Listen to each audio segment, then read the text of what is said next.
Assalamualaikum students, welcome to math class. Today we will start our lecture of real analysis. Previous lecture में हमने theorem solve किया था 2.14। आज के lecture में हम नेक्स्ट टॉपिक स्टार्ट करते हैं, the order properties of are.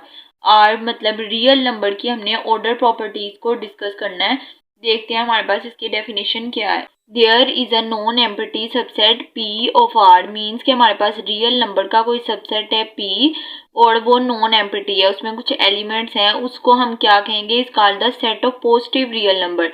Positive real number का सेट कहेंगे कब, if that satisfy the following properties, अगर ये तीनों प्रॉपर्टीज को सेटिस्फाई करेगा तब हम उस आर के सबसेट पी को क्या कहेंगे, पॉजिटिव रियल नंबर कहेंगे। अब देखते हैं हमारे पास कौन कौन सी कंडीशन है कि हमने दो एलिमेंट्स ले लेने हैं, ए और बी। कहाँ से लेने हैं, पॉजिटिव रियल नंबर में से, और उनकी जो एडिशन है अगर हम उनको ऐड करें तो वो भी हमारे पास पी में से बिलोंग करना चाहिए। अगर हम उन दोनों एलिमेंट्स को मल्टीप्लाई करें वो भी पी में बिलोंग करना चाहिए।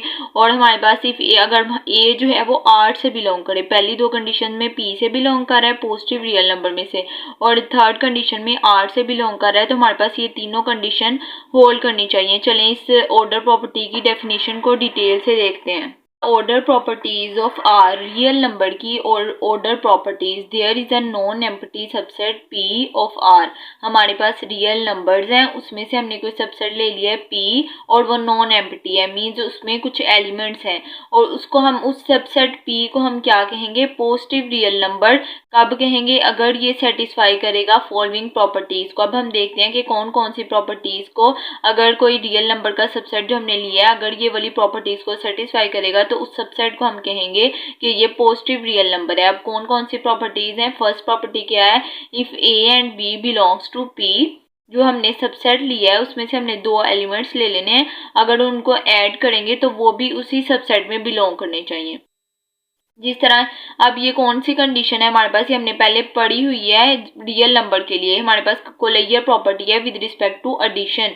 अब मींस कि हमारे पास closure property with respect to addition positive real number के लिए सेटिस्फाई करनी चाहिए।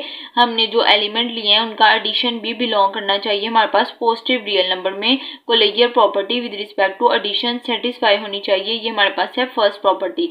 सेकेंड प्रॉपर्टी हमारे पास क्या है, if A B belongs to P, हमने पॉजिटिव रियल नंबर में से दो एलिमेंट्स ले लिए हैं, अगर हम उनको मल्टीप्लाई करें तो वो भी हमारे पास उसी सबसेट में बिलोंग करने चाहिए। मींस के जब हम ऐड करेंगे तब closure property with respect to addition.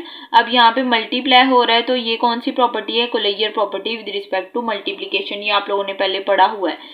अब ये दो प्रॉपर्टीज को सेटिस्फाई करनी चाहिए कि जब हम उनको मल्टीप्लाई करें जो एलिमेंट आएगा वो भी हमारे पास पॉजिटिव रियल नंबर में से बिलोंग करना चाहिए।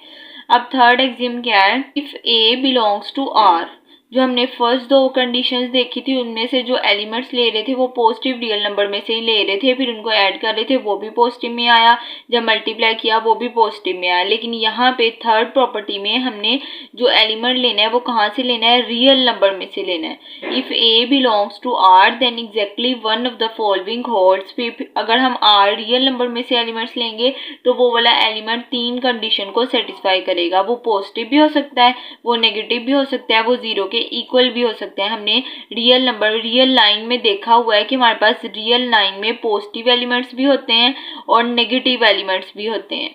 रियल लाइन में पॉजिटिव एलिमेंट्स भी होते हैं, नेगेटिव एलिमेंट्स भी होते हैं। अगर हम रियल नंबर में से कोई रियल लाइन में से कोई एलिमेंट लेंगे तो वो तीनों कंडीशन को, तीनों में से किसी ना किसी कंडीशन को सेटिस्फाई करना चाहिए, या तो वो पॉजिटिव होना चाहिए या फिर वो जीरो के इक्वल हो सकता है या फिर नेगेटिव एलिमेंट हो सकता है। तो अगर ये तीनों प्रॉपर्टीज होल्ड करें तो इसको हम क्या कहते हैं, ट्राइकोटोमी प्रॉपर्टी। इस प्रॉपर्टी का नाम है ट्राइकोटोमी प्रॉपर्टी। पॉजिटिव भी हो सकता है, नेगेटिव भी हो सकता है, जीरो भी हो सकता है। रियल नंबर का कोई सबसेट पी हो, नॉन एम्प्टी हो, इन तीन कंडीशंस को सेटिस्फाई करे। कौन सी conditions, closure property with respect to addition, closure property with respect to multiplication और ट्राइकोटोमी प्रॉपर्टी। अगर इन तीनों कंडीशन को सेटिस्फाई करेगा तो हम क्या कहेंगे इसको, पॉजिटिव रियल नंबर। ठीक है। और हमारे पास ट्राइकोटोमी प्रॉपर्टी में जो हमने एलिमेंट लेना है वो रियल नंबर में से लेना है, और फर्स्ट दो कंडीशन में हमने जो एलिमेंट्स लेने हैं वो हमने पी में से लेने हैं, जो उसका हमने सबसेट लिया हुआ है। अगर रियल नंबर का सबसेट इन तीनों प्रॉपर्टीज को सेटिस्फाई करेगा तो हम इसको कहेंगे पॉजिटिव रियल नंबर। हमने ये ऑर्डर प्रॉपर्टीज ऑफ आर को डिस्कस किया यहाँ तक। अब हम नेक्स्ट पैसेज को देखते हैं कि इसमें इन्होंने हमें क्या कंडीशंस बताई हुई हैं और कौन कौन सी डेफिनेशन है हमारे पास, इसको हम डिटेल से देखते हैं। हम देखेंगे कि हमारे पास ये ट्राइकोटोमी प्रॉपर्टी तो हमने देख लिया। हम देखेंगे कि हमारे पास स्ट्रिक्टली पॉजिटिव एलिमेंट्स कौन से होते हैं, नॉन नेगेटिव रियल नंबर्स कौन से होते हैं, और स्ट्रिक्टली नेगेटिव और नॉन पॉजिटिव रियल नंबर्स, इनकी डेफिनेशन को डिस्कस करते हैं। If A belongs to P, जो हमने आर का सबसेट लिया है पी, अगर कोई एलिमेंट हमने लिया है, अगर वो उस सबसेट में से बिलोंग कर रहा है, a belongs to P, we write a greater than zero. अगर हमारे पास ए ग्रेटर देन जीरो हो तो हमें पता है कि जब जीरो से बड़े सारे एलिमेंट जो हैं वो हमेशा पॉजिटिव होते हैं, तो उस एलिमेंट को हम क्या कहेंगे कि ये जो एलिमेंट है ये स्ट्रिक्टली पॉजिटिव है। क्यों? क्योंकि इसमें सारे पॉजिटिव वाले एलिमेंट्स आएंगे। हमें कंडीशन बता दी हुई है कि जो ए है वो हमेशा जीरो से ग्रेटर होगा, जीरो भी नहीं होगा, जीरो से ग्रेटर होगा। जब जीरो से ग्रेटर होगा तो हम कहेंगे कि ये जो एलिमेंट है ये हमारे पास स्ट्रिक्टली पॉजिटिव है।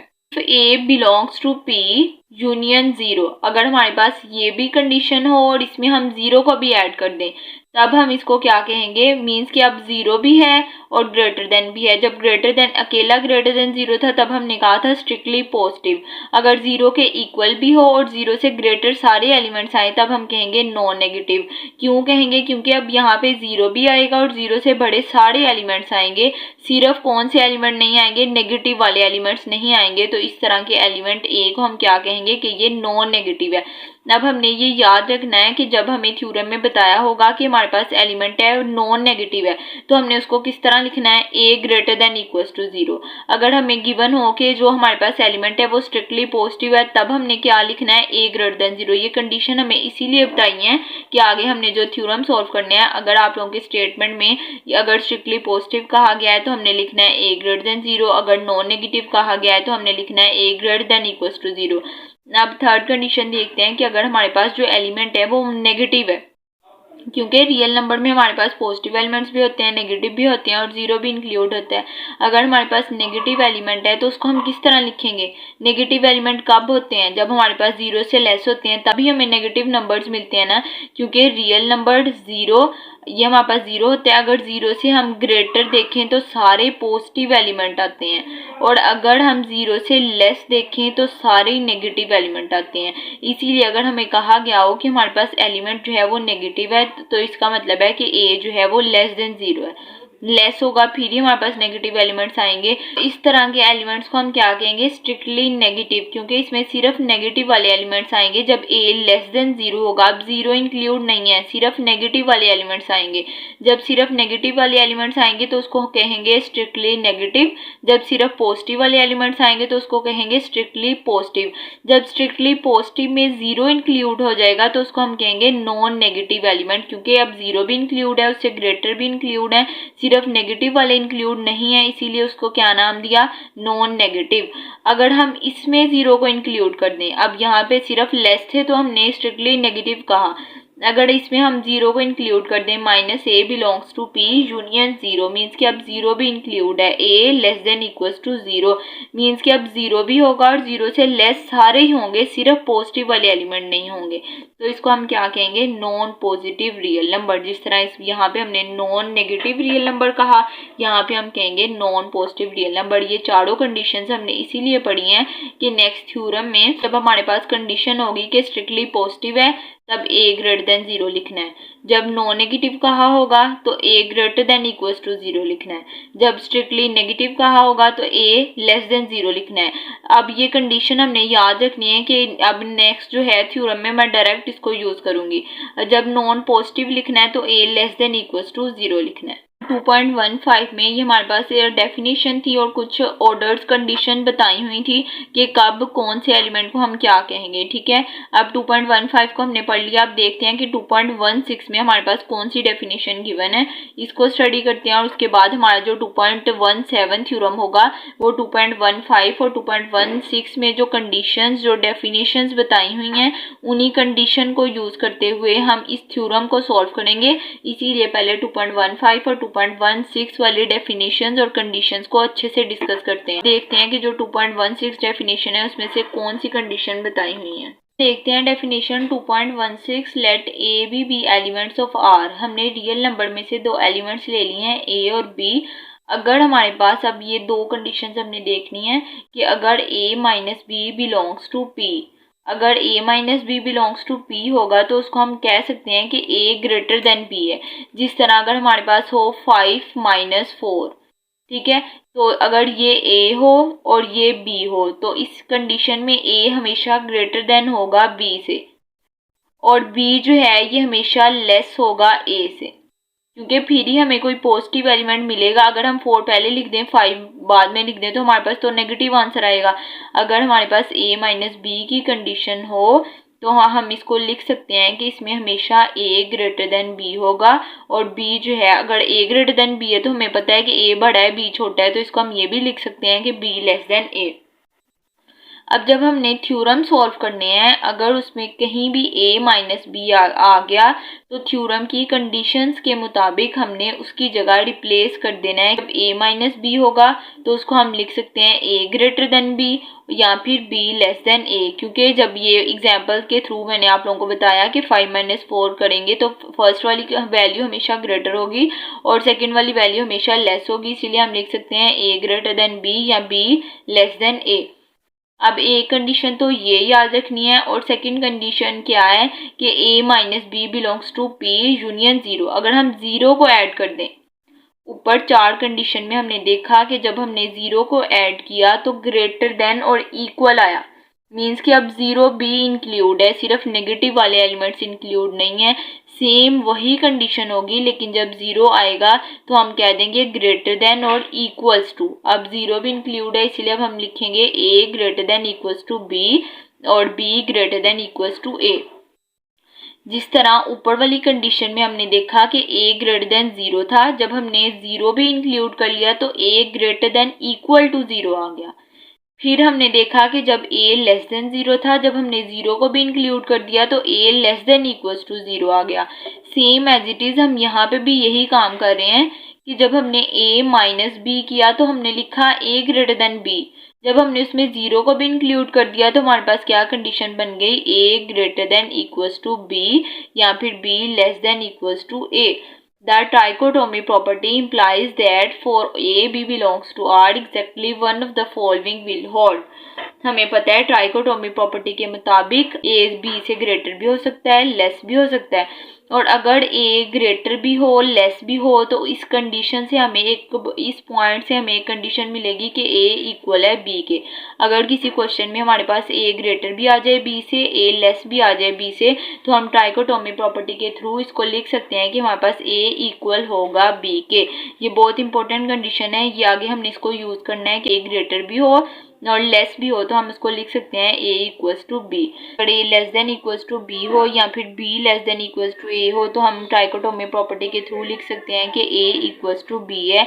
For notational convenience we will write. अब अगर इस तरह की इनक्वालिटी हो तो उसको हम लिख सकते हैं a लेस देन b और b लेस देन c, इसको सेपरेट करके लिख सकते हैं। अब यहाँ पे जो नेक्स्ट थ्योरम हैं उनको बताया हुआ है कि उनको यूज कैसे करना है। अगर हमारे पास डबल इनइक्वालिटी आ जाए तो उसको हम सेपरेट करके लिख सकते हैं कि a लेस देन b है और b लेस देन c है। R satisfy the other double inequalities. अब ये अगर इनइक्वालिटी आए तो उसको इस तरह सेपरेट कर सकते हैं कि a लेस देन b होगा और b लेस देन c होगा। बस और भी इनइक्वालिटीज होती हैं, a less than equals to b, b less than c, a less than equals to b, b less भी हो सकता है और इक्वल भी हो सकता है। अगर 0 इंक्लूड हो गया फिर इक्वल का भी साइन आ जाना है और अगर 0 इंक्लूड नहीं होगा तो सिंपल आएगा a लेस देन b। अब इस लेक्चर में हमने 2.15 और 2.16 को डिस्कस किया और हमने देखा कि अगर हमारे पास पॉजिटिव रियल नंबर है तो इसके लिए 3 कंडीशन सेटिस्फाई करनी चाहिए। Corollary property with respect to addition, multiplication और ट्राइकोटोमी प्रॉपर्टी। हमने देखा कि अगर a ग्रेटर देन 0 है तो स्ट्रिक्टली पॉजिटिव होगा, अगर इसमें 0 भी इंक्लूड है तो हमारे पास नॉन नेगेटिव रियल नंबर होगा, अगर a लेस देन 0 है तो स्ट्रिक्टली नेगेटिव होगा, अगर इसमें 0 भी इंक्लूड है तो नॉन पॉजिटिव रियल नंबर होगा। और हमने 2.16 डेफिनेशन में देखा कि हम लिख सकते हैं a ग्रेटर देन b या फिर b लेस देन a। अब नेक्स्ट थ्योरम में यहाँ इसको यूज करना है, जहाँ पे a माइनस बी लिखा होगा वहाँ पे हमने लिखना है a ग्रेटर देन b, और अगर हमारे पास a माइनस बी में हम 0 भी इंक्लूड कर दें तो इक्वल का साइन आ जाएगा, a greater than equals to b और b than equals to a। और हमने कुछ कंडीशंस को पढ़ा कि अगर हमारे पास डबल इनइक्वालिटी आ जाए, हमें पता है कि ट्राइकोटोमी प्रॉपर्टी में a लेस देन b होता है, a ग्रेटर देन b होता है, a इक्वल्स टू b होता है या फिर a लेस देन b होता है। और अगर हमारे पास डबल इनइक्वालिटी आ जाए तो हम उनको सेपरेट करके लिख सकते हैं a लेस देन b या फिर b लेस देन c। और उसके अलावा और हमें बताया हुआ है कि हमारे पास अदर डबल इनइक्वालिटीज़, ये सारी इनइक्वालिटीज़ यूज़ हो सकती हैं। अब इन दोनों टॉपिक्स 1.15 और 2.16 के थ्रू हमने नेक्स्ट थ्योरम 2.17 और 2.18 ये सारे थ्योरम जो हमने सॉल्व करने हैं ये इन्हीं दो टॉपिक्स की बेस पे है, इसीलिए मैंने इन लेक्चर में इन दोनों को अच्छे से एक्सप्लेन कर दिया है। अगर आप लोगों को इसमें कोई कन्फ्यूजन है तो अभी आप लोग मुझे कमेंट सेक्शन में बताओ, मैं आप लोगों की कन्फ्यूजन को दूर करूंगी। उसके बाद हम ये वाले थ्योरम सॉल्व करेंगे ताकि फिर हम इनको इजीली सॉल्व कर सकें। अगर आप लोगों के ये इन दोनों टॉपिक्स के कॉन्सेप्ट क्लियर नहीं होंगे तो आप लोग ये थ्योरम सॉल्व नहीं कर पाओगे, इसीलिए आप लोग पहले इसको अच्छे से अंडरस्टैंड करो। तो हम जो काम कर रहे हैं ना, इसका हर थ्योरम टॉपिक से रिलेटेड है। एक लेक्चर में अब मैं उस टॉपिक को डिस्कस करती हूँ, फिर लेक्चर में उसके रिलेटेड थ्योरम सॉल्व करती हूँ। मैं इसीलिए कहती हूँ कि आप लोग पहले वो टॉपिक वाला लेक्चर पढ़ा हुआ है, पहले आप लोग उसको सुनो, अच्छे से अंडरस्टैंड करो, क्योंकि जो हमारे पास थ्योरम होते हैं वो उसी टॉपिक से रिलेटेड होते हैं।